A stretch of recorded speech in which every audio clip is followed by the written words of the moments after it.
Kwa masikitiko makubwa sana, nipende kuwajulisha kifo cha dereva wa makamu mwenyekiti wa chama chetu ndugu Suez Dan Maradufu, ambaye leo asubuhi hapa mjini Kigoma amefariki dunia.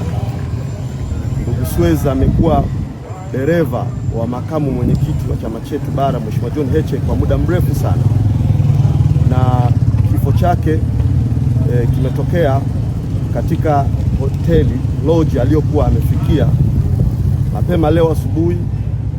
Wenzake pamoja na makamu mwenyekiti mwenyewe Heche walijaribu kumpigia simu, hakuweza kupatikana, na tulipomfuata hapa tulikuta mlango umefungwa, na ndipo tulipochukua hatua ya kulijulisha jeshi la polisi. Wakafika hapa na mlango ulipovunjwa, alikutwa mwili wake umeanguka chini pale mlangoni na damu ikiwa imetapakaa pale chini. Kwa hivyo hivi sasa mwili umepelekwa kwa ajili ya postmortem kufanya uchunguzi na kujua nini hasa kimetokea na kimesababisha kifo chake. Niwape pole sana familia ya ndugu Suez, pole kwa makamu mwenyekiti wa chama chetu, na amekuwa sehemu yetu katika safari na harakati zetu nyingi.